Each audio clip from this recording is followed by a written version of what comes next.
I'm the host of the show. I'm the only person without Bronson posters. Oh, is he talking in the chat? Maybe let me see this. He's talking. We don't hear you, bud. Blink twice if you can hear us. Yeah. David, are you safe? This will be the whole episode. Maybe I should just introduce the episode. This could be the whole episode. Technical, they could call it technical difficult. I was trying to put like a Charles Bronson slant on it. Technical difficulties. Technical death wish culties. I don't know. But it's This Week in Charles Bronson, the highly uncalled for news and pop culture podcast that revolves around one weirdo's 30-plus year obsession with the late action star. And now, as of late, I have a whole community of weirdos, a Buczynski family, we call ourselves, on This Week in Charles Bronson podcast page. And tonight, it's a Men of a Certain Rage roundtable as we meet face to face with David, Mr. Majestic Middleburg, who runs the World of Charles Bronson Facebook page. Charles Bronson. That's right. There's only two that you need, TWI or TWO. It's the only way to go. David Middleburg, how are you doing? And we also have teenager Danny Getz on the boards, taking your phone calls and spinning the wax. And and CBA certified badass Bradley Crane, Brad Sundog Crane, here with us. Tonight, hey, I love a good Buffalo woman. Oh my God. Tonight, it's May 26, 1981, but it might as well be 1931 because we are in the cold tundra of the Yukon Territory with Lee Marvin, Academy Award winner Lee Marvin, Angie Dickinson, Carl Weathers from Rocky and Action Jackson, Andrew Stevens from 10 to Midnight, Ed Lauder, who's in Death Wish 3, Breakheart Pass, and I believe other films with Bronson. I got to think about it. Well, this one, William Sanderson, who was Larry from Larry, Daryl, and Daryl on the Newhart program. And of course, Charles Bronson. That's right. We're talking about Death Hunt. We are talking about one of my top 5 favorite Bronson movies. Without further ado, let's do it, guys. Glad to be here with you guys.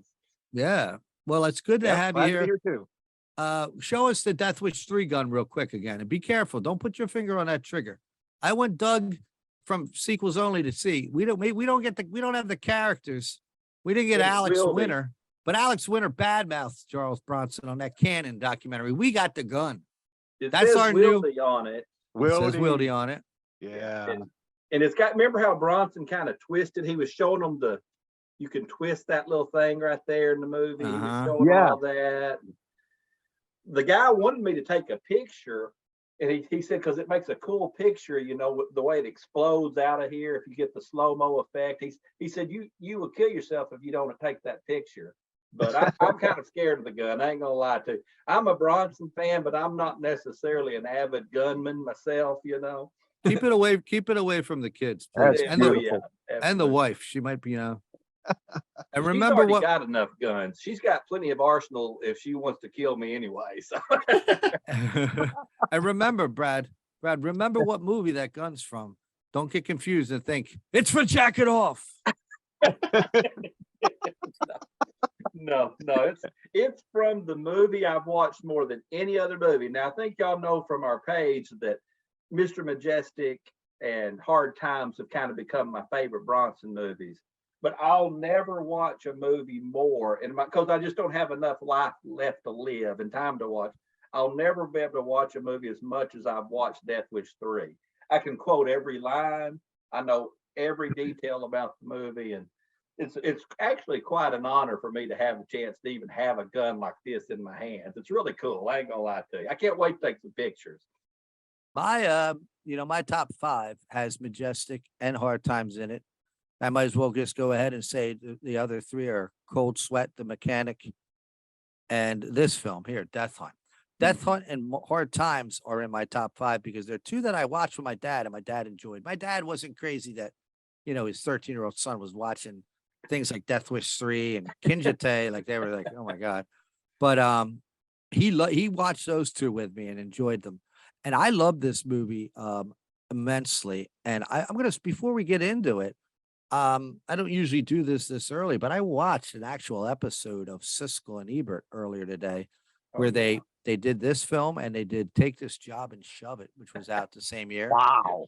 based on the Johnny Paycheck song. Oh, I saw that movie, but I don't remember anything about it. But I saw Take This Yeah. Job and Shove It on VH. I did too. I Robert saw Hayes is in that, isn't he?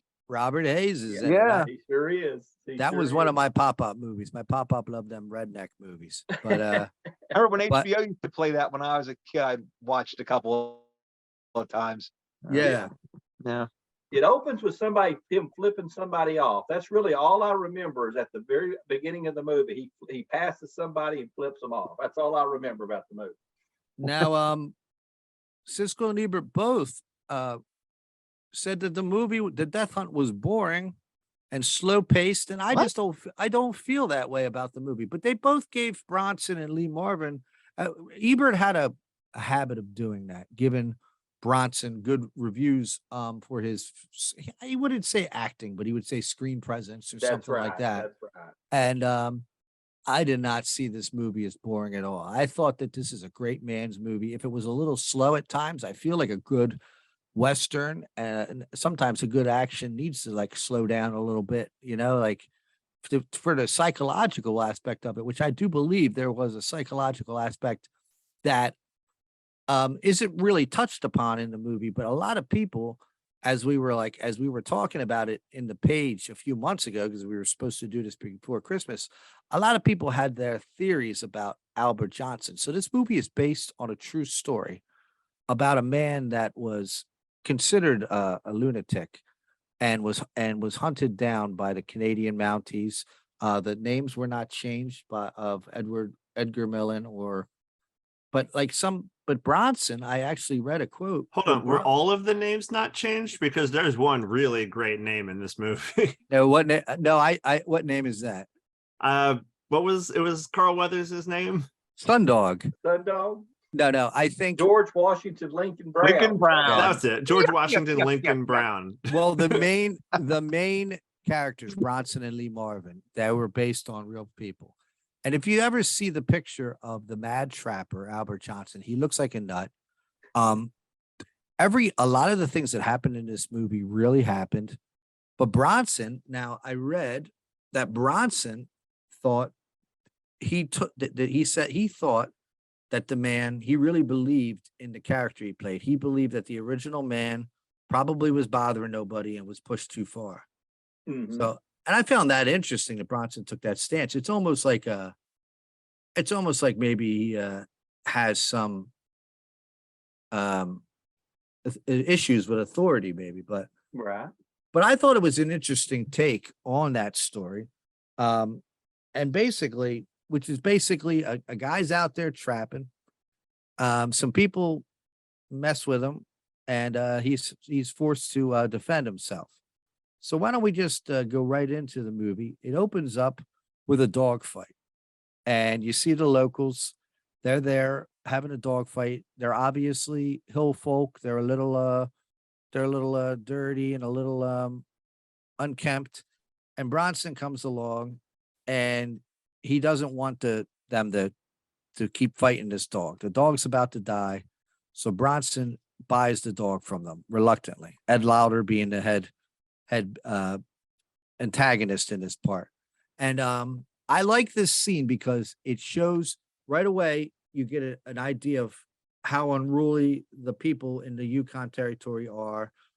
And you get a sense of Bronson's character as being compassionate, kind, quiet. That's another thing Ebert said. He hardly speaks in the movie, but I think that's better.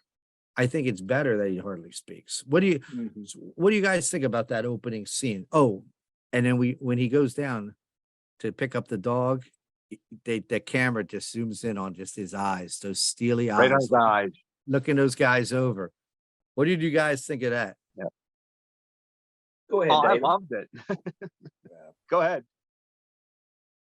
I think Well- it really established his character. Go ahead. What I liked is how it kind of, as he's coming along, one of the awesome things about Bronson movies that I always kind of like to do when I watched them is I always love to see how they're going to introduce him in the movie. And in Right. that movie, as he's coming up, it's actually after he's done thrown, thrown the guy away and, is trying to protect the dog. He's rolled up on his horse. They kind of showed some man from behind. They kind of show him running, but it's just the camera. And then they reveal it's Bronson basically after he throws the guy away and to protect the dog. I think Right. that's another pretty good way of introducing Bronson, where they don't just immediately show him. They kind of build up and then there he is. That's pretty Right. cool. He's the mysterious stranger coming into town. Mhm. And then we get to see him step on Ed Lauder's chest or throat and just kind of drop the money on him. His name's Hazel, Ed Yeah. Lauder's character.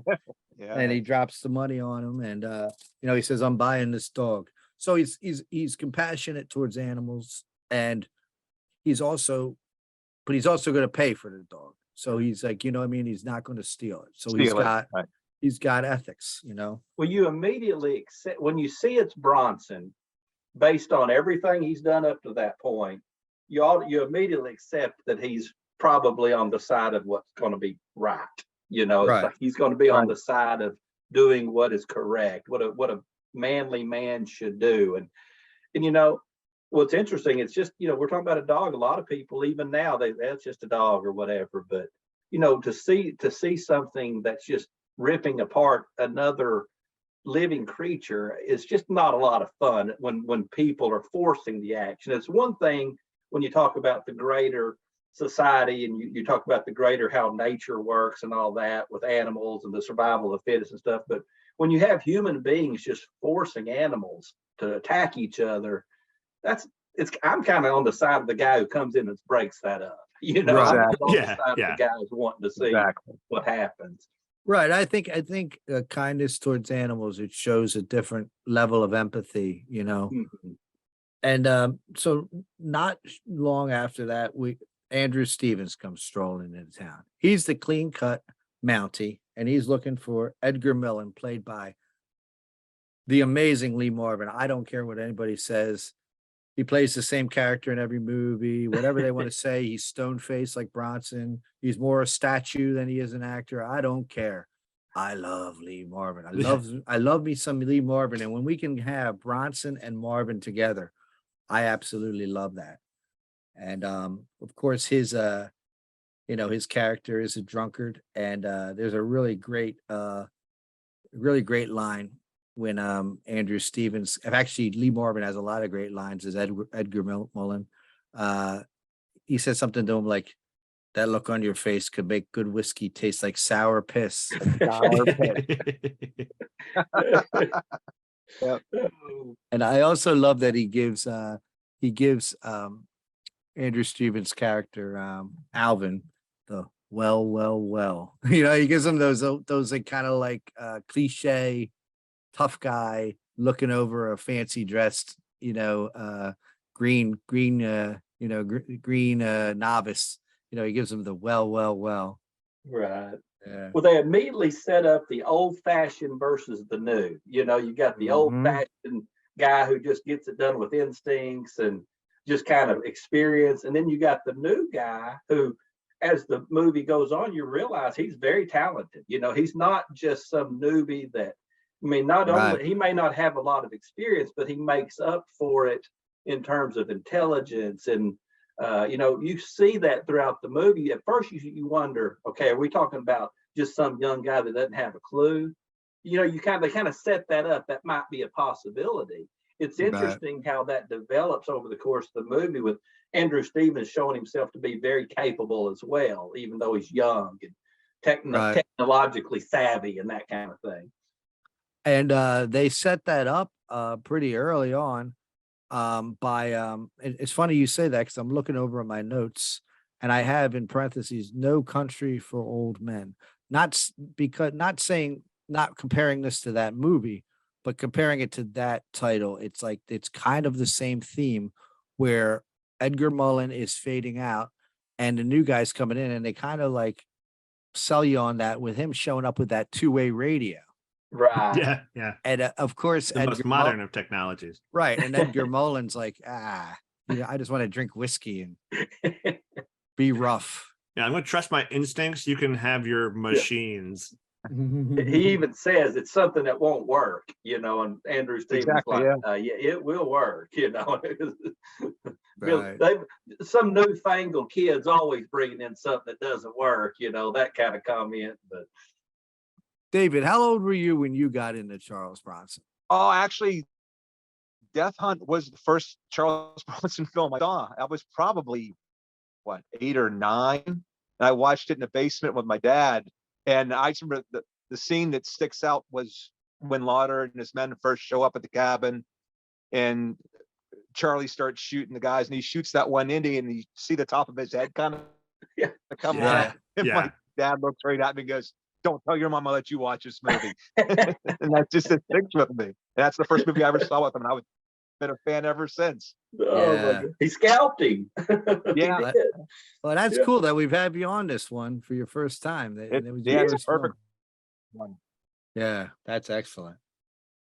And so not long after that, Bronson shows up at the ammo shop. And I like that scene, or it's not an ammo shop, it's there's ammo there, but it's like, what do you call that? It's like that place where Brad gets Yeah. his bologna General store? sandwiches. Yeah, like a general store. Yeah, it's like a general Yeah. store. Yeah, he shows up there and you get that, you get the sense that he's not in town to make friends or talk to people. Yeah, yeah. Yeah. And he buys a bunch of ammo. And Is this where he says, is that where he says that's one way to stop the buzzing? It is, That's yeah. This movie, Yeah. the guy Yeah. had Skeeters guy got blown him the last kids up. summer. yeah. That's Yeah, like a classic type of his characters in various movies would show up and they'd have little strange sayings, like Stone Killer. The movie Stone Killer is full of strange little statements that Bronson's making. Right. And then something like Death Hunt, it's just so Charles Bronson to say something like, that's one way to stop the buzzing. Yeah.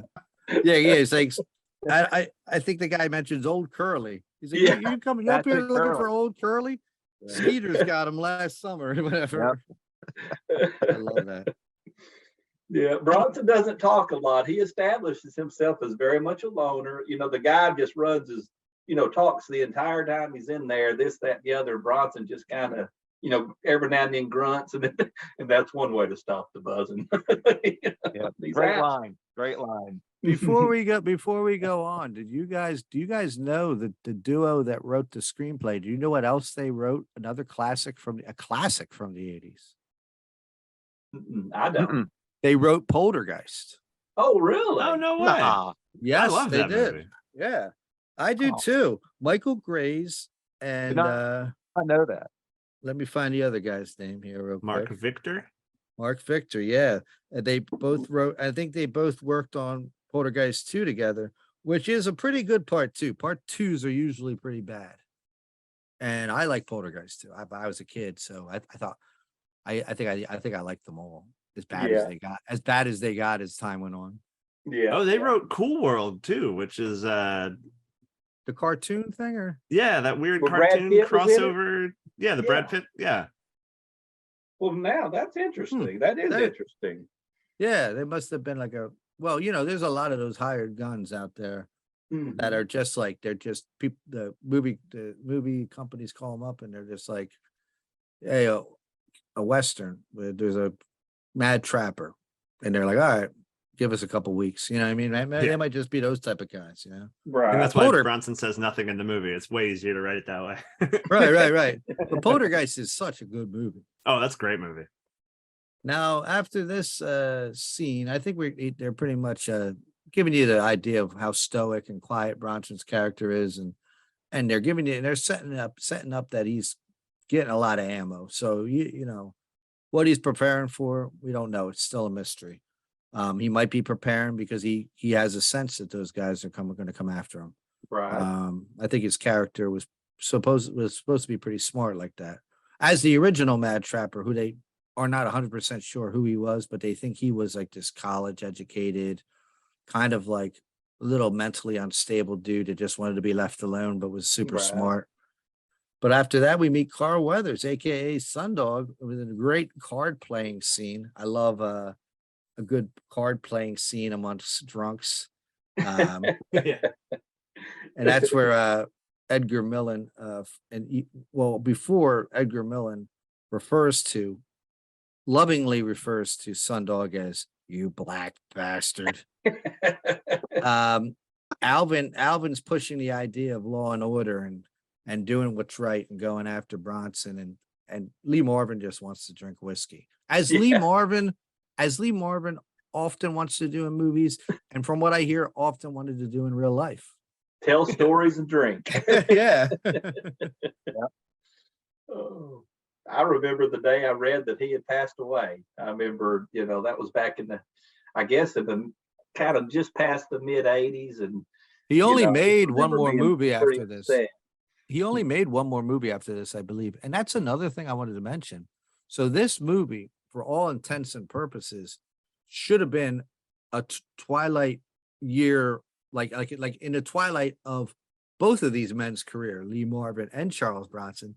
But little did anyone know, a year or two later, Canon Films comes along, and now we have the third wave of Charles Bronson, or That's fourth right. wave. That's The right. man, his career is it's just ridiculous. Mhm. It's absolutely ridiculous. But this Well, is also since you brought that up, all I was going to say was that, a lot of people kind of lament. I've heard people lament the Cannon years with Bronson, and we're here at the end. It's all been done. It's all behind us. I don't lament the Cannon years, because those Cannon movies were some of my favorite movies growing up that I ever watched. I mean, and I know he could have gone into more of a supporting type roles and had some really great performances in more character type work. He was capable of that, but I kind of like that he stayed the star all the way up to the very end. I personally kind of like that. I like that he was the star. Yeah. And I knew what I was getting when I saw a Bronson movie. And even though my first Bronson movie was The Evil That Men Do, I don't think Bronson mania, I don't think we'd have as many younger people into Charles Bronson, or we would remember him the way we did if we didn't have those crazy Cannon movies. I don't think so either. I mean, they were crazy, and but they were at the time. Did you know they were crazy? I didn't. I thought I was watching good they were movies. great movies. I'm not gonna lie. I thought they were wonderful. So did I. Yeah. Hey, don't forget, Lee Marvin did a Cannon movie too with the Delta Force, so That's he had right. that with him. Yeah, That's true too. And that was supposed to him be and Schnorrs. Bronson. There was a chance that being Bronson. I think so. I at had one heard that. point.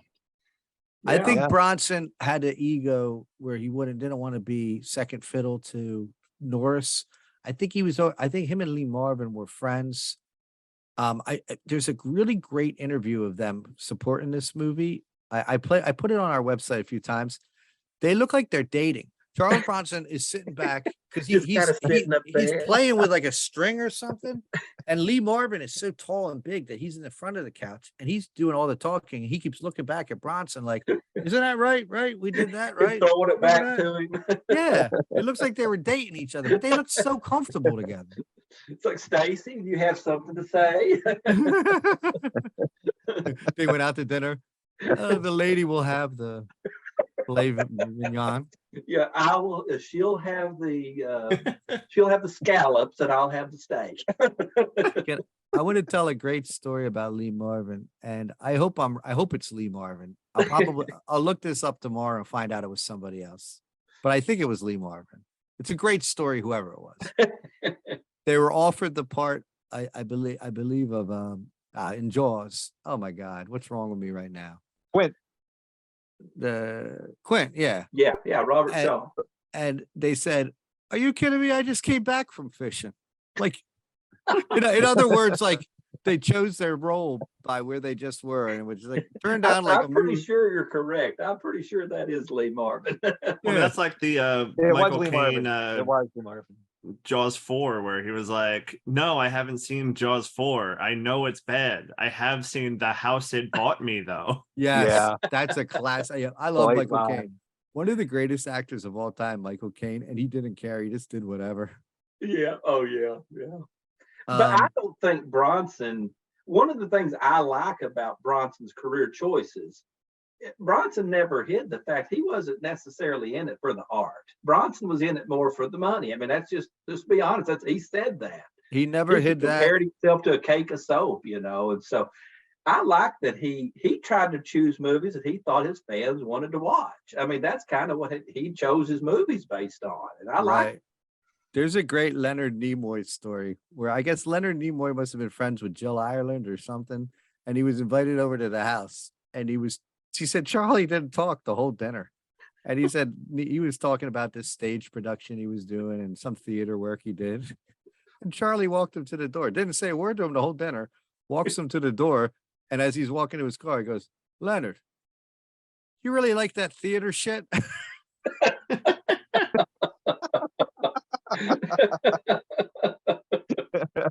I love that story. Around this time is also when Lee Marvin says, I ain't no sir, no mister, and no grandpa. No I can't do, grandpa. I can't do Lee Marvin. I gotta find an impersonator who can do Lee Marvin. Yeah, I And then- love that. And then it goes right over to they showing Bronson tending to the dog's medical needs. And it establishes his character even more as this, like I said, this kind of empathetic person. And he's being so sweet to this dog.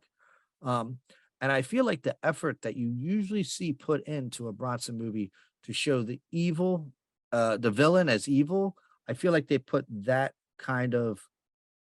much effort into showing his character as being like good. You know what I mean? Right.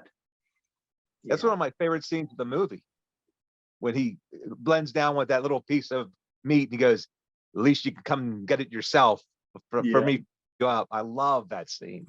I just heard from Ryan. I don't think he understands Eastern Standard Time. Hopefully he'll be popping in here soon. It might be too many guys anyway. Who cares? We don't care. I love when they go to Bronson and he's out in the at the cabin or a little later in the movie when the chase actually happens, because when I was a kid, my dad would choose movies based on the scenery. So oftentimes when Dad would go to the video store, he'd bring home some movie, he thought, well, the cover made it look pretty. I Yeah. have to admit, as I've gotten older, I really enjoy movies that are set out like outside of the city, out in the mountains. And Oh, I I always love. phone and start, okay, where is this? Can I visit Yeah. this place? Yeah. I love it when he's out and they're out, chasing him and they're out in the cold and Mhm. that out of the cabin. I love those scenes. I love action that takes place in the snow and in the Mhm. cold. And I stumbled across a whole webpage for Nez County, Utah, or I know Idaho. And it's where they filmed Breakheart Pass. And it must still be, it was 1975, and it must be like their big accomplishment because they still post about it. And I sent them a DM. I was like, is there anybody in the historical, that's what it was, the Historical Society, that remembers this, that I could talk to us? And they said, sadly, no, nobody's left. Right. And there's Wow. got to be somebody in the town, and they got 100-year-old or something. Has to be. I'm finding them. I'm finding them. Well, Yeah, there's gotta be somebody when I with a went- story at least. when I went to Colorado and went to the Mr. Majestic locations, when I went to La Junta, Colorado, which is, even though they just kind of mentioned La Junta in Mr. Majestic, that's actually where most of the town scenes were actually filmed. They called it Edna in the movie, but it was in La Junta. I went to the chamber and I'm like, hey, I'm here because I love Charles Bronson. And it was a girl probably in her late 20s, maybe. I said, do you know anything about the movie Mr. Majestic? It was filmed here. Well, I don't know, but so-and-so who's out at lunch right now. Well, we waited for her to come back and she got back. She couldn't remember much about it either. So I got out I wanted to go to the location. You remember when he drives the bus underneath those overpasses? They got Yes. those rock structures and all that. I wanted to go to that location. And I just pulled out my phone and it was that Finding Mr. Majestic YouTube video. Y'all remember that Yeah. we shared on our page? And I said, see this? And I showed, she goes, Yep. oh, I think I know it. And she led me right to there and I went and drove down there Wow. and filmed. And it was And- so much fun. And I want to remind our listeners and viewers that this can be seen on Eric Todd's This Week in Charles Bronson YouTube page. That's right. I'm My gonna- video's there from that. That's from that's that what I'm day. saying. His Yeah. videos, there's about 4 or 5 videos. Mhm. Colorado cranes, visit to Colorado. So That shortly after that scene, we meet the Buffalo Woman. That's everybody's favorite, the Buffalo Woman. Very giving. She seemed a lot bigger when I was a kid. You know, like you notice that times have changed, like what we think of as a big woman, really. Like I was looking at her and like now, and I was like, huh, I would be all about the Buffalo woman back then. It just makes sense. And then after that, we go back to Bronson and the dog again. So they really, I guess it was a little slow for a minute there. Maybe Ebert was right, but I like the way it built up. Oh, I agree with the pacing being slow, but I don't agree with it being bad or like harmful to the overall appeal of the movie. Yeah, Danny, you're the Bronson novice here, or the newbie, and you've seen some that really like blew your mind how bad they were. What was your view on this movie? Oh, I love this one. I thought this was great. Like there are so many that we've watched that are like just Charles Bronson being hunted for minding his own business, and as far as those go, this is probably my favorite. Yeah, yeah, it is kind of like Chado's Land a little bit, right? Yeah. Like just a guy trying to live his life, not be part of the rat race, and the rat race comes to him and tries to kill him. Yep. Trouble finds him. So shortly after that, and Ryan should be popping in any minute, but shortly after that, and I'm kind of moving along because I'm always on a time restraint. I'm a dad, everybody. I think people reach out to me sometimes, like, and I think they think like I'm like Paul Talbot, like I know I'm a dad, like this is like a hobby. I'm glad that, speaking of which, Paul Talbot's going to be on in a couple weeks to promote. I just okayed it with him today to promote the Death Wish Blu-ray from Kino Lorber, and I just got mine in the mail the other day, so I'm so stoked. Nice. But the first ambush comes, and the guys show up, and Albert Johnson may have recognized them from the dogfight scene. He may not have, but even though he knew he could have been in danger, he still gave the guys some food and let them use the fire, which I think was just selling that whole. I mean, they really put a lot of work into showing you that this is a good guy. Mhm. You know what I mean? So that way, when he blew everybody away, it was awesome. Yeah. Yeah. What did you think of that, David? Is that what you thought kind of was going on there? Yeah, I agree. David, Mr. Majestic Middleburg, I'm going to ask you your professional opinion. By the way, if anybody's just tuning in, because like we're on an AM radio station, Yeah. he runs the This Week. No, I run This Week. He runs the World of Charles Bronson Facebook page, and we want all his people to come to our page. But anyway, but stay on his page too. But You I'm can going do to ask. both. I'm going to ask you because you're a Bronson expert too. What's that? I don't. Angie Dickinson, what was that all about? Like, we know her husband died, and she stays behind to party with Edgar Millen. Did they know each other in the past, her and Edgar Millen? Like, was anybody else as confused about that as me? Yeah, I don't think I spent partly- that much time thinking about it. Go ahead. Well, yeah, I never thought about these movies until I did a podcast. And now all I do is wake up in the middle of the night. It was thinking about almost Charles like she Bronson was- movies.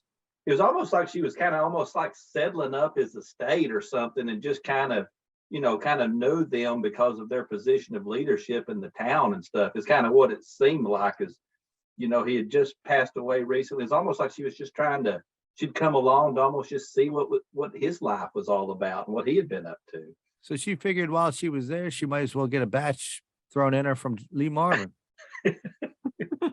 She didn't love her husband. She made that pretty clear. Yeah, she Yeah. made that obvious. Yeah, And she was who- biding her yeah. time that whole time.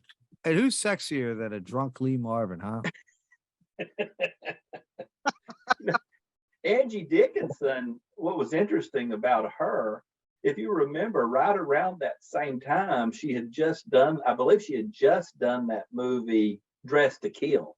Yes, So if y'all yeah. remember that Brian Oh, good. De Palma, the kind of mystery slice 'em up type movie. And of course, Mhm. it had its own share of scenes in it that it very, very interesting, is some shower scenes and stuff that involved her that used body doubles. And so it was kind of one of those things Taxi cab. that, yeah.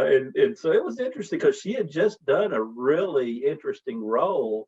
And you have to admit, I mean, I love Angie Dickinson. I have going back to movies like Rio Bravo, Bravo. and Man with the Gun with Robert Mitchum. She did some Yeah. great westerns, but that was a pretty thankless role for Mhm. someone of her stature. I think that's something we'd have. I think that anyway. Do you know who was originally offered that role in Dress to Kill? The Buffalo Woman. Well, I don't think it would have been as good if Buffalo Woman had taken that role. Holy shit. I didn't think of looking her up. We could have Buffalo. I bet we could have her on if she's alive. I think I looked up her credits one time, and I'm pretty sure this might have been the only one. Even better. Really? Well, it's probably a modeling career after that. But Yeah. one thing I liked about those scenes that established Bronson that you were talking about earlier was he really was a guy that was going to try to do the right thing until he's pushed too far. And I mean, it's just natural that any person would defend themselves if they had to. It's just Bronson was capable of doing it. That's why we love Bronson, because in his movies he was capable. And could you imagine if we were in that situation? I mean, don't get me wrong, I try to be a manly man, but I have a feeling I might not survive too well in that scenario. Oh, I would have been dead in the dog scene. Exactly. So her name was Amy Marie George, and there's nothing at all about her on IMDb except that she was in that movie. That's what I was thinking when I looked her up, that there was nothing else about her. All our listeners. One role wonder. Yeah, one role. Well, she had a few roles. Hey, no. I want all our listeners and all the world of Charles Bronson Facebook. I want everybody this is all I want now. I want Claire from Evil That Men Do, the love of my life, Antoinette Bauer, and I want Amy Marie George, Buffalo Woman, on my podcast. Thank you. And what about fake Angel Tompkins? What if we can reel her in? Oh, we'll do a Bronson Beauty Roundtable. Yes. I almost prefer the fake one. It'd just be such a better story. I could probably get a fake Buffalo Woman. So we learned she stays around to party with Edgar Millen. That's Angie Dickinson's character. We learned Sundog's real name. We get a little more of the Buffalo Woman. And the posse shows up bothering Lee Marvin again. While he's in bed with Angie Dickinson. And he's so cool in bed, isn't he? She's trying to get a relationship out of him. He goes, "Oh God, woman, please." Hey, listen, now I know we're kind of laughing about how, sexy drunk Lee Marvin, but just think of the other guys they've introduced us to in that cast. And outside of that room with Carl Weathers, Andrew Stevens, and Lee Marvin, where else would you want to be? If you were one of the few women there in that town, I mean, the cast of men wasn't that great.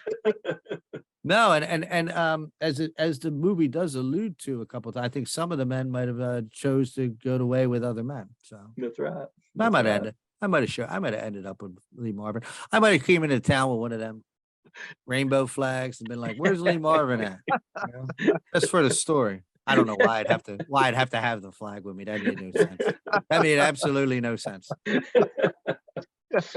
So the posse, everybody, they meet up at PF Beeler's, which is a general store in Arkansas where Brad buys his bologna sandwiches. Right. And then we have the scene where we meet Old Bill. Now I like Old Bill. It's a shame that Old Bill turned out to be a bastard. But he warns AJ, Albert Johnson, that they're coming after him. And there's my theory comes there. He's talking to him, and somehow it comes up. I don't remember the exact wording, but somehow it comes up that there's his dad is dead and there's really nobody left. And even though he mentions his father, I think Bronson's character's wife has recently died. That's what I think.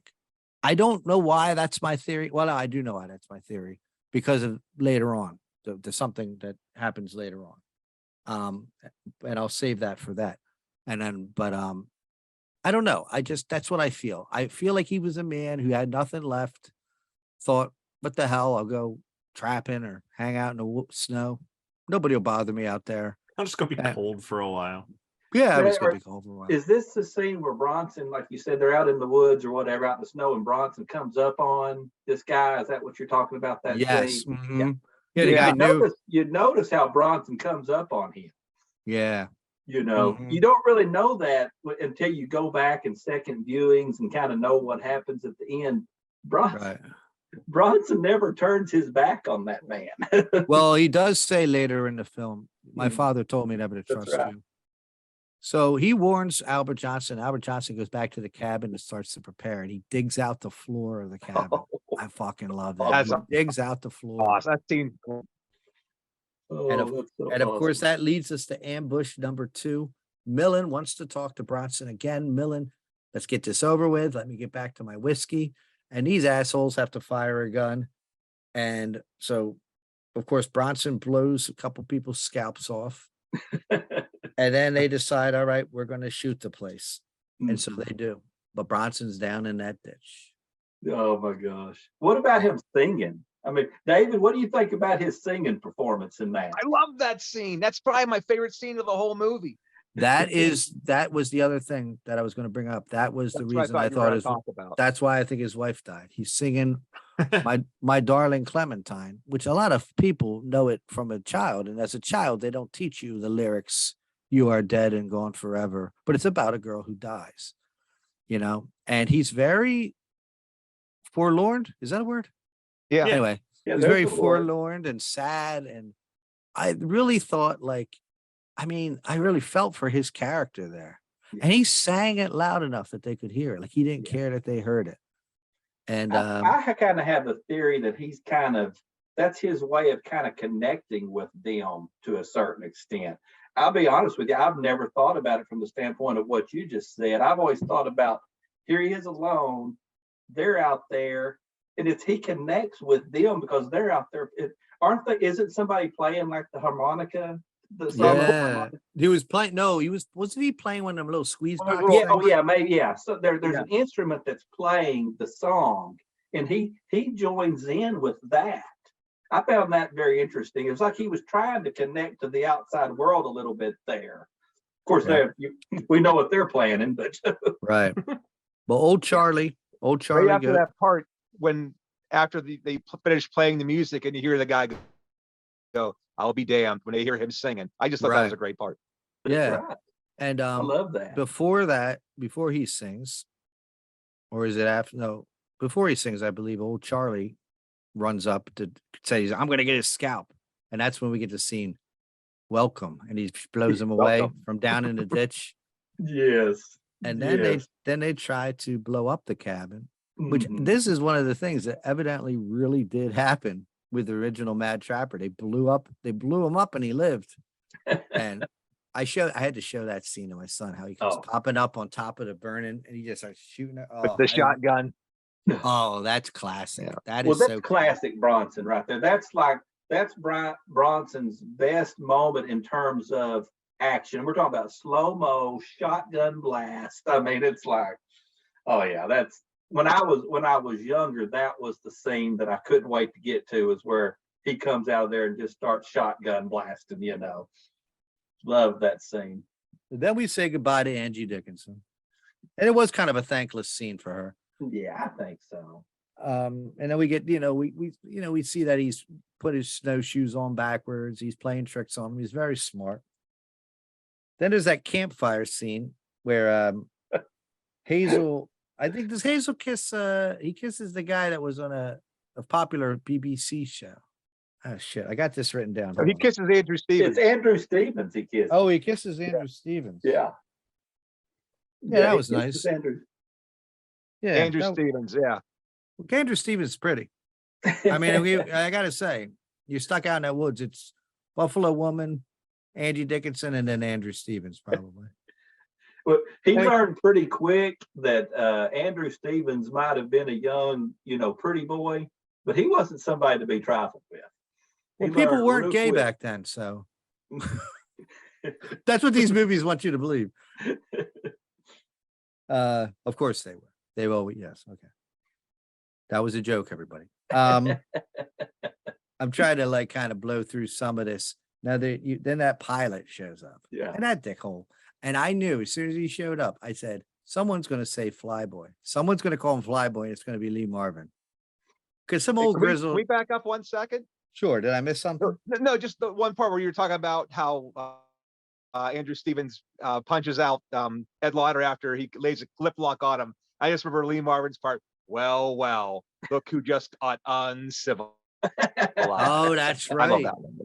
Yeah, Right. yeah. And Love before that. that, before that, when they're tracking, when they realized Bronson's got his shoes on backwards, there's a smile between Marvin and Bronson through the binoculars. I love that. I could, part. yeah. Yeah. Lee Marvin was like me. He just was like, I don't blame this freaking guy. And No. I got some whiskey, I got Angie Dickinson.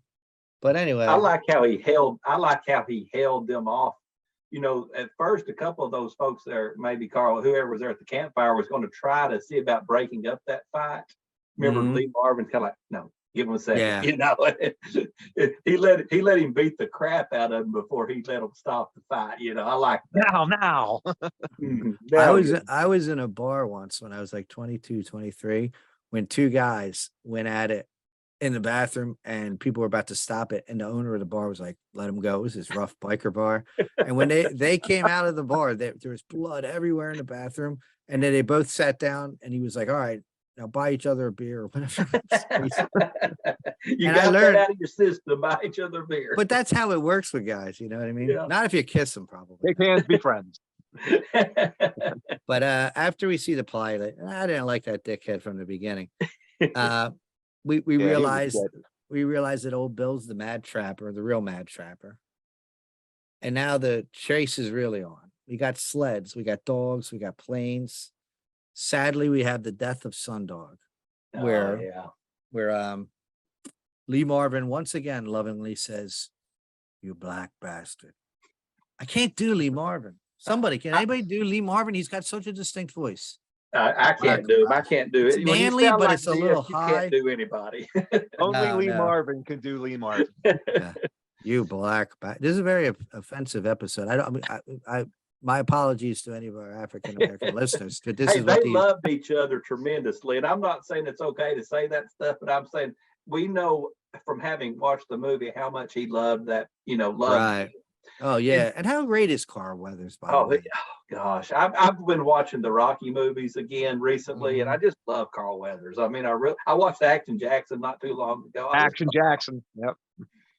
Now, guys, if you were home that night, you were either watching Benson or one of those Incredible Hulk movies that were on TV. I know I was 6 when this movie came out, so I might have been watching that Incredible Hulk movie, but I might have been the time period where that movie would have scared me still. Yeah. In the theaters was Bustin' Loose and The Four Seasons. That year, a lot of movies came out. Scanners, I love David Cronenberg, and David Cronenberg's Scanners came out That that year. explosion. But yes, head explosion. But this is why you got to be careful when you do research. A website called Take Me Back said that a movie called Green Ice with Ryan O'Neal was one of the most popular movies of the year. And I never heard of it. But It turns out this was an English page, and evidently was pretty big in England. it's But Paul Talbot, of course, everybody knows from the Bronson's Loose Again books and all those great Kino Lorber commentaries, and just he's just an all around Bronson historian. He gave me this bit of information. The theme music from Green Ice was used as the end music of Evil That Men Do. Oh, really? Yeah, That is interesting. very interesting. I'm gonna have to check out Green Ice with Ryan O'Neal. And Ryan was supposed to bring the albums that were out, but there was a lot of albums in 1981. Def Leppard's High and Dry, one of my favorites. But there are a lot of new wave, Kraftwerk, the Go-Go's, a lot of good stuff like that. Anybody want to talk about Benson or anything like that before we move on? I I can love tell you, Benson. yeah, I like Benson. I What do music were too. you listening to back then, David? What was that? What kind of music were you listening to back in 1981 or what? Oh, happened? in the 80s, I grew up listening to all the oldies, 50s, 60s stuff, and probably some 70s stuff. even stuff was being made in the 80s, I was still listening to oldies. That's what I still listen to. Right.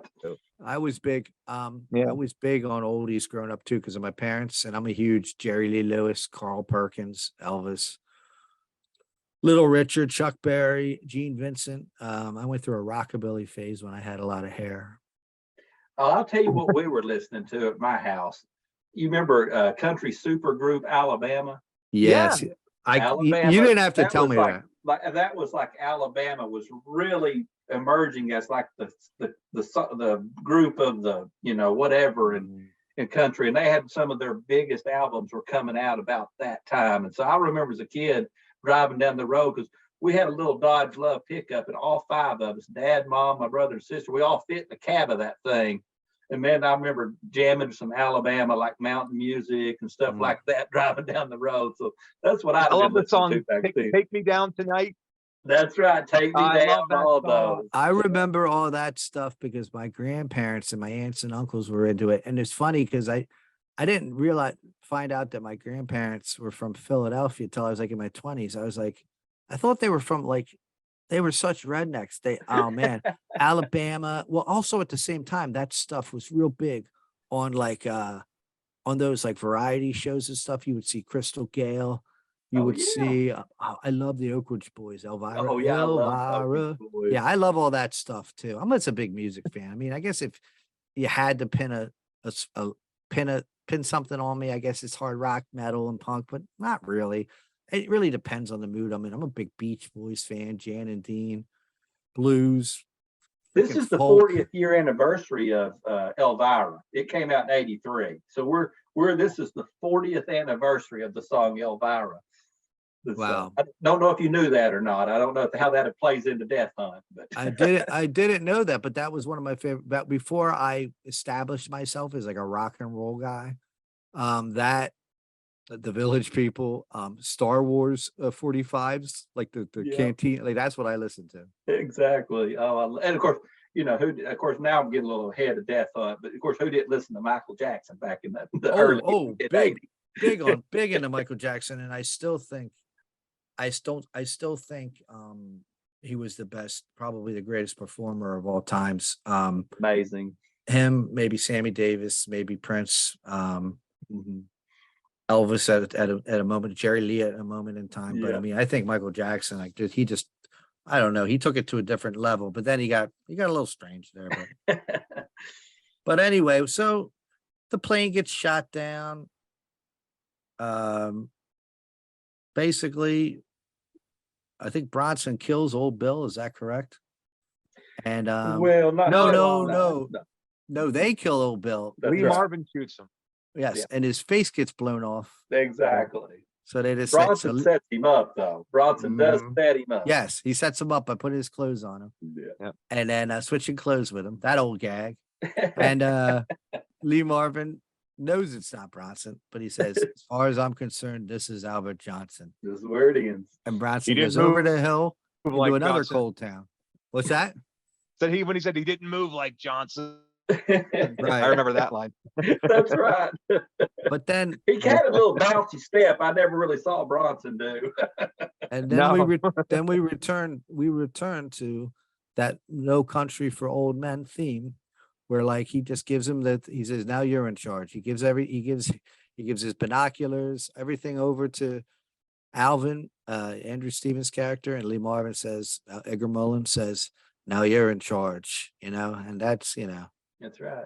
That's you pretty get to much it. decide where the killing ends. you get to decide where the killing ends. Mhm. Yeah, that was beautiful. I mean, what a man movie. That is such a man's movie. I don't know how. And it only made like 5 million in the theater, I believe I saw, which is like not a lot.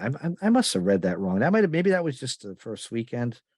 But it was not, it didn't make a lot. I wouldn't be surprised if it didn't make much more than that, because Bronson at that point, as y'all know, his box office really after the mid 70s, after like the breakout, Hard Times, his box office started falling pretty dramatically with those movies after that. Mhm. Till was Death Wish 2 came along. 5 million, 16 million international. Mhm. but here in the States, they lost money on it. It was a $10 million budget. I Right. watched, there's a really cool making of Death Hunt thing that a guy that had a small, I guess maybe internship on the set. Yeah, He- yeah, he- you shared that. Yeah, the guy's probably our age or maybe his Mhm. early 50s now. And it was really neat. Like That was about awesome. he talks about the $3,000 coat that Bronson was wearing. And I don't know how to, it's not like Facebook where you can DM people. He's on YouTube. So I just keep responding to the videos saying, hey, I got this program, so I'm waiting for him. I'm waiting to find him somewhere. But Right. I'd love to have that guy on and talk about that. But Well, one of the interesting things about that movie and the budgeting of that movie and that type of stuff, you can see how when you read about how they would basically, have to build these sets and how they would have to basically sometimes cut their way into these places almost every day if there was bad weather had come in. And then when you consider what they did on the making those planes, one of Yeah. the interesting things about the story behind Death Hunt is that was one of the first times that a plane like that was used in a manhunt of that caliber. You actually had the plane being part of the search.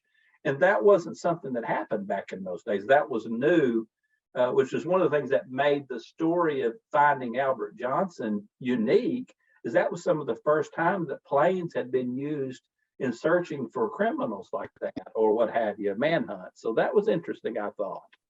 what are the people called that show up on the set and feed everybody? Craft services?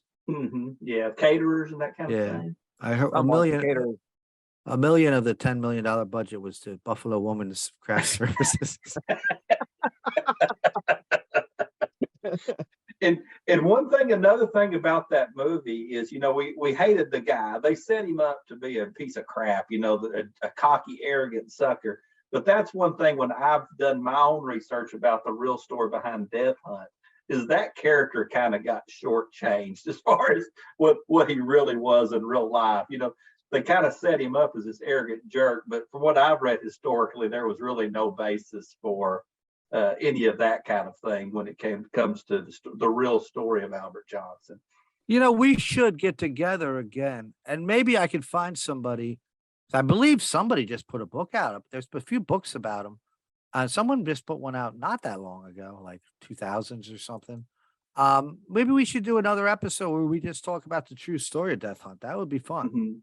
Yeah. What do you think of that, David, Mr. Majestic Hey, I'm Middleburg? all for it. I know. When I was looking into it, they said that the real Albert Johnson killed Edgar Millen when I was reading about, which I thought was really interesting. Oh, wow. I forgot about that. I read a Yeah. lot. So for the listeners out there that are playing with their radio dial, this was supposed to be our Christmas episode and something happened. I forget. But, because I decided it was a Christmas movie because there was snow. But, yeah, I did so much research and then I have a lot of it written down, but I don't have any of my research on the true story written down. And I did a lot of research into that. So we'll have to get together. David Middleburg, did you have fun? I loved it. All right. You got to come on again sometime.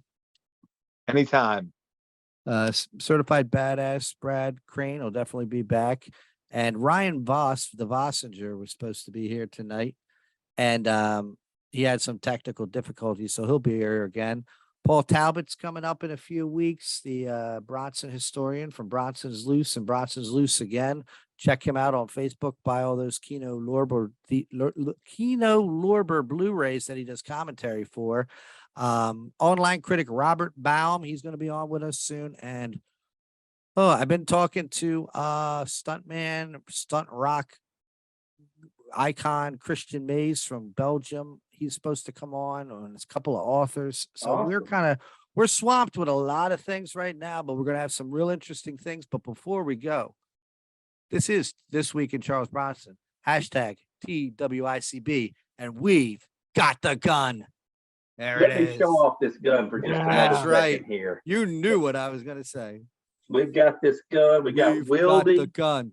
We have We've got got the Wildy gun. right here. There's no bullets in it, so I can't go out and start taking out thugs in my neighborhood. But Right. Look how Where's cool. I mean, seriously, the look, I giggler? got my Charles Bronson shirt on. I've got the gun. I mean, I'm pretty much as badass as I've ever been in life at this moment. And there's a poster for you. There it is. There it And is. you've got the poster. I mean, it doesn't get any better than this, guys. Brad, is there any truth to the rumor that you shot down the Chinese spy balloon with that? Well, you shared that picture the other day, and actually, that if you had just replaced Charles with me at that moment, that would have actually been a much more accurate representation of what happened over in South Carolina last week. Yeah, because you're down south, right? That's right. I just drove over South Carolina, man.